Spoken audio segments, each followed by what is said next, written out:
ఏంటన్నా మీకు ఏమైనా అర్థం తెలుసా? మీకు సినిమా కూడా అలాగే ఉందన్న. సినిమా అయితే అర్థమవుతుంది, ఎదరికి వెళ్తుంది, కానీ స్టోరీ ఏంటనేది మనకు తెలియలేదు. బట్ ఏంటంటే ఒక సొసైటీ ఇప్పుడు ఎలా బతుకుతుంది, ఎలా జనరేట్ అవుతుంది అనేది మాత్రమే తీసేడు సినిమాని. అంటే ఇప్పుడు మీకు ఒక సాంగ్ కావాలి, ఒక ఇంటర్వల్ ట్విస్ట్ కావాలి, క్లైమాక్స్ కావాలి ఒక సినిమా అనేది ఉంటే.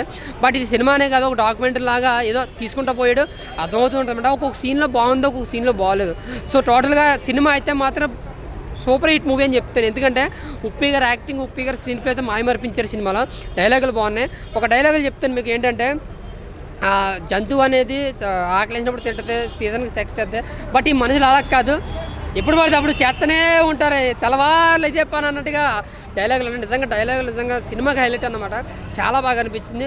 అంటే 20 ఏళ్ళ ముందు ఆయన ఏంటో తెలియదు నాకు యూట్యూబ్లో చూడడం తప్ప. ఈయన స్క్రీన్ మీద ఫస్ట్ టైం ఆయన సినిమా, ఆయన డైరెక్ట్ చేసిన సినిమాని చూశాను. నాకైతే ఫుల్ సాటిస్ఫైడ్, చాలా బాగుంది, నాకు బాగా నచ్చింది కూడా. బట్ స్టోరీని ఇంకా కొంచెం క్లియర్గా రాసుకుంటే బాగుండు అనే ఒక చిన్న ఫీల్ అయితే ఉంది. అంటే తిన్న తృప్తి ఉంది, కానీ ఫుల్ మీల్స్ కాలేనట్టుగా అనిపించింది అనమాట. సో ఓవరాల్గా బ్యాక్గ్రౌండ్ స్కోర్ బాగుందని, యాక్షన్ సీక్వెన్స్ బాగుంది, ఆ విజువల్ ఎఫెక్ట్స్ ఏదైతే ఉందో అది నాకు చాలా బాగా అనిపించింది. ఇంకా ఉపేంద్ర గారి సినిమాలు అంటే అందరిలా ఉంటే ఆయన ఎందుకు ఉపేంద్ర అంటారో, రియల్ స్టార్ అని ఎందుకు అంటారు. బట్ అలాగే డిఫరెంట్గా అనిపించింది, చాలా కొత్తగా అనిపించింది. సో ప్రతి ఒక్కరూ ఉప్పి గారి కోసం ఖచ్చితంగా సినిమాని చూడాలి.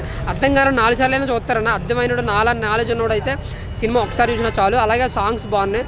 అలాగే ఇప్పుడు మనుషులు ఎలా ఉన్నారంటే, ఫుడ్ లేకపోయినా బతుకుతారేమో కానీ ఫోన్, ఇన్స్టాగ్రామ్లో అయితే బతకలేరు అన్నదాన్ని మెసేజ్ చూపించాలని ట్రై చేశాడు. బట్ సినిమా అనేది అర్థమవుతుంది జనానికి. సో ఓవరాల్గా ఉపేంద్ర గారి cinema OUI block buster movie అన్న, డిఫరెంట్ కాన్సెప్ట్ అన్నమాట. UI అనా నెక్స్ట్ లెవెల్ సినిమా అనా, అంటే ఈ సమాజంలో ప్రతి ఒక్కరు చూడాల్సిన సినిమా అనా. అంటే చిన్నపిల్లలు చూడొచ్చు, పెద్దోళ్ళు చూడొచ్చు, ముసలోళ్ళు చూడొచ్చు, నాలాంటి మూర్ఖులు చూడొచ్చు, మీలాంటి మంచోళ్ళు చూడొచ్చు, పెద్దవాళ్ళు చూడొచ్చు, పనికి మాలిన వాళ్ళు చూడొచ్చు, ఎవరైనా చూడొచ్చు అన్న. అంత మంచి సినిమా. అక్కడి నుంచి ఇక్కడ నుంచి కాదన్న, ఎక్కడి నుంచి ఇచ్చినా కానీ ఉపేంద్ర గారు వచ్చారు, ఊపేశారన్న. మొత్తం సినిమా మాత్రం నెక్స్ట్ లెవెల్ ఉంది, షేక్ ఆడించేస్తారు అన్న. డ్యూయల్ రోల్ కూడా బాగుందన్న. అంటే ఒకరు మంచోళ్ళు, ఒకరు చెడ్డోళ్ళు, అంటే మన లోపల ఒకరు ఉంటారు, బయట ఒకరు ఉంటారు కదా, అలాంటిదే తీసుకున్నారు. కాన్సెప్ట్ మాత్రం నెక్స్ట్ లెవెల్ ఉంది. అండ్ ప్రకృతిని మన అమ్మలాగా పూజించాలనే దాని గురించి కూడా టచ్ చేశారన్న. ఎమోషనల్గా కూడా చాలా బాగా అనిపించింది నాకు. సో ఓవరాల్గా ఒకటే చెప్తున్నా అన్న, అసలు ఇలాంటి మెసేజెస్ ఉన్న సినిమాలు రావాలన్న. అంటే ఏదో మనకు ఇష్టం సంబంధం లేని విషయాల్లో మనం వేలు పెట్టి మరి వాసన చూస్తుంటాం, కానీ మన విషయాలు మనం పట్టించుకోవట్లేదు అనే దాని గురించి ఒక క్లియర్ కట్గా మెసేజ్ పెట్టాను. అది బాగా అనిపించింది నాకు. సినిమా కైసా బోల్తో దేఖేతో సమజ్ మే ఆతా. సినిమా చూస్తేనే అర్థమవుతుంది.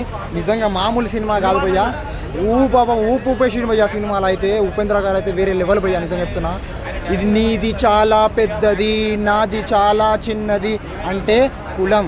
నీది చాలా పెద్ద కులం, నాది చాలా చిన్న కులం, అది పాయింట్ భయ్యా. నిజంగా చెప్తున్నా, ఊర మాసు పిచ్చలు ప్యాక్ అయిపోతాయి భయ్యా. నిజంగా చెప్తున్నా, ప్రతి ఒక్కటి చెప్పేసిండు భయ్యా. నిజంగా ఏమంటారు, యూనివర్సల్గా చెప్పేసిండు భయ్యా. సినిమాలో ఏం లేదు దాచుకోకుండా చెప్పేసిండు. ఖమ్మం గురించి చెప్పేసిండు, ప్రజల గురించి చెప్పేసిండు, అందరి గురించి చెప్పేసిండు భయ్యా. యూనివర్సల్ ఫ్యాక్ట్ చెప్పేసిండు భయ్యా. నిజంగా చెప్తున్నా, జబర్దస్త్లో కామెడీ చేసేది చమ్మక్ చంద్ర. బ్లాక్ బస్టర్ సినిమాతో మనకు ముందుకు వచ్చిండు ఉపేంద్ర. బ్లాక్ బస్టర్ భయ్యా సినిమా అయితే వేరే లెవెల్ ఉంది భయ్యా. ఇలాంటి సినిమా నువ్వు చూడకపోతే వేస్ట్ భయ్యా. వాషింగ్ పౌడర్ నిర్మా, ఈ సినిమా చూడకపోతే నీ కర్మ, మామూలు కర్మ కాదు భయ్యా, అట్టర్ ఫ్లాప్ కర్మ భయ్యా. నిజంగా చెప్తాను, ఎందుకంటే సినిమా బ్లాక్ బస్టర్ భయ్యా. ఒక్క ఉపేంద్రనే తట్టుకోలేవు, 2 ఉపేంద్రలు ఉన్నారు సినిమాలో, తట్టుకోవడం సాధ్యం కాదు. నిజంగా చెప్తున్నా భయ్యా, వేరే లెవెల్ భయ్యా. భయ్యా మనము ఇంటికి ఎక్కడికైనా వెళ్తే వేస్తాము లాకు, ఈ సినిమాలో 2 గర్ల్స్ ఇచ్చుకున్నారు భయ్యా. లిప్ లాక్ బంచికే భయ్యా. సినిమా అయితే వేరే బంచిక్ భయ్యా. నిజంగా చెప్తున్నా, సూపర్ ఉంది భయ్యా. ఉపేంద్ర గారు అబ్బాబ్బాబ్బాబ్బా, ఏం స్టైల్స్, ఏం ఎలివేషన్స్, ఏం డైలాగులు, అబ్బాబ్బా. ఒక్కొక్క డైలాగ్ ఉంటే మాత్రం మైండ్ బ్లో అయిపోతుందన్న. ఇచ్చి పడేసి తుమ్ములు వేసిపోయింది. అంటే ఆ సినిమా కంటే ఈ సినిమా మళ్ళీ ఆయన డైరెక్షన్ చేసి 9 years తర్వాత అంటే కంబ్యాక్ అని చెప్పొచ్చు. ఉపేంద్ర గారు అంత బాగా చేసిండు. అంటే ఇక్కడ చూసినా కూడా మనకి ఎక్కడ బోరింగ్ అనేది ఎక్కడ ఉండదు. ఆ ఫైట్స్ కానీ, ఎలివేషన్స్ కానీ, ఆ స్క్రీన్ ప్లే కానీ ఎంత చూసినా మనం ఎంజాయ్ చేస్తాం. మళ్ళీ మనం పాత ఉపేంద్ర కంబ్యాక్ అని చెప్పొచ్చు. ఆ స్టైల్స్ కూడా దుమ్ము లేపేసిండు. ఇది మాత్రం పబ్లిక్లో మాత్రం మంచి క్రేజ్ వస్తుంది మన ఉపేంద్ర గారికి. ఒక కన్నడలో ఎంత బ్లాక్ బస్టర్ కొడతాడో మన తెలుగులో అంత మంచిగా బ్లాక్ బస్టర్ కొడతాడు సినిమా. ఇది ప్యాండ్ సినిమా తీసినందుకు చాలా ముందుగా హ్యాట్సాప్ చెప్పాలి. అంత బాగుందన్న. సినిమా చూసా మాత్రం అసలు ఎక్కడికో వెళ్ళిపోయింది సినిమా. ఎంత దూరం పోయిందో మనకు అర్థం చేసుకుని అంత బాగుంది సినిమా. ఇది మాత్రం కెరియర్లో ఉపేంద్ర కెరియర్ బెస్ట్ మూవీ అని చెప్పొచ్చు. ఇది మంచి సూపర్ సినిమా అని చెప్పొచ్చు. అంటే బీజిఎం ఎలా ఉంది, బీజిఎం కానీ, డైరెక్షన్ కానీ, స్క్రీన్ ప్లే కానీ, ఫైట్స్ కానీ, ఎలివేషన్స్ కానీ ప్రతిదీ హ్యాట్సాప్ చెప్పొచ్చు. నాకు అంత బాగా చేసిండు. ఆ కొరియోగ్రాఫర్, సాంగ్స్ తీసిన వాళ్ళు కానీ చాలా బాగా చేశారు. అంటే ఒక గెటప్స్ కానీ ఆ స్టైల్స్ కానీ మళ్ళీ మనం ఒక రజనీకాంత్ సినిమాలో రోబాలో మనం సాంగ్ మీద ఎంజాయ్ ఎలా చేస్తామో అలా మనం ఈ సినిమాలో ఆ పాటలలో ఆ కొరియోగ్రాఫర్ డ్యాన్స్ చేసేటప్పుడు కానీ ఉపేంద్ర గెటప్ వేసుకున్నప్పుడు మనం అట్లా ఎంజాయ్ చేస్తాం. అంతా బాగున్నాయి అవి గెటప్స్. చాలా బాగుంది. అయితే 90స్లో అప్పుడే ఉపేంద్ర గారు ఒక ఏ రేంజ్లో చూపించాను అంటే ఆ డైలాగ్ కూడా ఉంటుంది. ఇప్పుడు ఏ విధంగా చేయాలి స్క్రీన్ ప్లే డైలాగ్స్ మన ఎట్లా అంటే ఒక అద్దం పెట్టుకొని మనం ఎలా దూసుకుంటామో అలా చూపించేశాడు. మనం ఏందనేది, మన రాజకీయ నాయకులు ఎలా ఉన్నారు, వ్యవస్థ ఎలా ఉంది, మన మైండ్ సెట్ని ఎలా మార్చేస్తున్నారు అనేది చాలా బాగా చూపించారు. నాకు అది బాగా నచ్చింది. ఇంకోటి ఉపేంద్ర గారు అది చాలా చిన్నది పెద్దది చాలా కాంట్రవర్సీ అయింది కదా. సో ఇంకోటి మీడియా ముందు వచ్చినప్పుడు కూడా మీరు స్టార్టింగ్ పాయింట్ ఎవరు మిస్ కావద్దు అన్నాడు. మళ్ళీ నేను కూడా సినిమా చూసిన తర్వాత చెప్తున్నా, స్టార్టింగ్ మాత్రం మిస్ కాకుండా ఒక 5 minutes ముందే రండి. ఎక్కడ బోర్ కొట్టది. ఇంటెలిజెంట్ పీపుల్కి అయితే ఈ సినిమా అర్థమవుతుందండి. ఏదో మనకు మసాలా ఏదేదో ఎక్స్పెక్ట్ చేసి వస్తారు చూడు, వాళ్ళకైతే అర్థం కాకపోవచ్చు నేను అనుకుంటున్నా. నేనైతే ఉపేంద్ర గారిని ఏదైతే ఎక్స్పెక్ట్ చేశానో అది ఇచ్చారు. డైలాగ్స్ కానీ background music, camera next level angles, అవి సెట్స్ కానీ గ్రాఫిక్స్ కానీ చాలా బాగా సెట్ అయినాయి, మంచి అనిపించింది. ఉపేంద్ర గారు అయితే విశ్వరూపం యాక్టింగ్ మాత్రం ఆఫ్టర్ ఈ మధ్య వచ్చిన సినిమాల కంటే లాంగ్ కమ్ బ్యాక్ అని చెప్పొచ్చు ఈ మూవీ. బ్రో మీరు మూర్ఖులా నా ఇంటెలిజెంట్ బ్రో? నేను ఇంటెలిజెంట్ కాబట్టి నాకు అర్థమైంది బ్రో సినిమా మూర్ఖులకే అర్థమవుతుంది, ఇంటెలిజెంట్ అయితే ఇప్పుడే వెళ్ళిపోవడం నేను డిస్క్లైమర్ వేస్తాను. దాని గురించి మీరేమంటారు? అదే నువ్వు అది అడుగుతావా, నీకు క్వశ్చన్ ఉందా లేదా అని నువ్వు అడుగుతావా లేదా అనుకున్నావు కాబట్టి నువ్వేం చెప్పినావు నేను కూడా అదే. సో నీ నుంచి అది లాగడానికి నేను అది చెప్పిన. ఓకేనా, రైట్? సో ఏమంటారు ఆ డిస్క్లైమర్ వల్ల మీరేమైనా బాధపడ్డారా? ఏం లేదు, ఉన్నదే చెప్పింది కదా. సొసైటీలో జరుగుతుంది చెప్పడానికి తప్పేది ఉంది బ్రో. జరుగుతుంది అద్దం మీద చూపించిండు, దాని తప్పేముంది? సో అభిమానం అంతగా ఉండొద్దు అని కూడా ఈ మూవీలో చెప్పారు. సో మీరేమంటారు? ఉండొచ్చు కానీ లిమిట్లో ఉండాలి. ఉండద్దు అంతే. అభిమానం అంటే అభిమానించద్దని ఎక్కడ చెప్పలే. దేన్ని అభిమానించద్దు, ఎక్కడ లిమిట్ ఉండాలి అనేది చూపించిండు. అది బాగుంది. ఇప్పుడు అభిమానం అంటే మీరు మా ఫ్రెండ్ నేను అభిమానిస్తాను కానీ అభిమానించదని లేదు కదా. సో దానికి కూడా లిమిట్స్ ఉంటే దేన్ని అనేది క్లారిటీగా చూపించారు మూవీలో.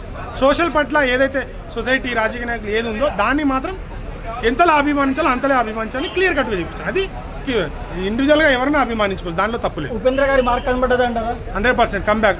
ఇప్పుడు ఐఫోన్ ఎట్లా వర్షన్ అప్డేట్ చేస్తున్నారో 90s అప్పుడు, ఇప్పుడు 16 Pro ఎట్లా వచ్చిందో మన ఐపీఎల్లో అలా అప్డేట్ అయ్యి ఇచ్చారు. బ్రో ఒక ఇద్దరు అయితే సినిమా చూడకుండా మధ్యలోనే వచ్చేసారు, ఇది బోర్ సినిమా, మీరేమంటారు? వాళ్ళు ఇంటెలిజెంట్ పీపుల్ కాబట్టి అర్థం కాలేదు. వాళ్ళకి అర్థం కాలేదు. ఓవరాల్ సినిమా గురించి ఏం చెప్తారు? ఇప్పుడు నాకైతే ఉపేంద్ర గారి నుంచి ఏదైతే ఎక్స్పెక్ట్ చేస్తానో అది నాకు దొరికింది చాలు. నేను వచ్చేది ఎందుకు ఉపేంద్ర గారి నుంచి ఏదైతే కంబ్యాక్ రావాలనుకున్నానో, ఏదైతే ఎక్స్పెక్ట్ చేస్తానో అది నా వరకు దొరికింది. నేనైతే మీరు కూడా సాటిస్ఫై అవుతాను చెప్తున్నాను. సో ఆయన ముందే చెప్పేసిండు ఇంటెలిజెంట్ అని, మొత్తం మీద స్టార్టింగే ఉంటుంది. ఆ పాయింట్ చూస్తే సరిపోతుంది. అన్న యూఎస్ సినిమా చూశాను. ఫస్ట్ సినిమా చూసినట్టు నాకు ఏదో మిస్ అవుతుంది.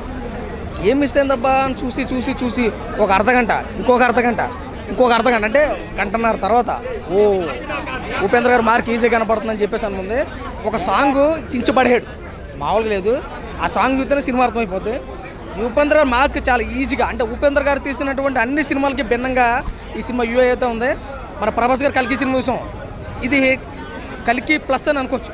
అంటే సమాజం ఏం జరుగుతుందో చూపించేస్తున్నాడు ఆటోమేటిక్గా, కొన్ని రోజులకి ఏదో జరగబోతుంది అనేది అనమాట. చాలా బాగుంది, ప్రతి ఒక్కరికి నచ్చుతుంది సినిమా.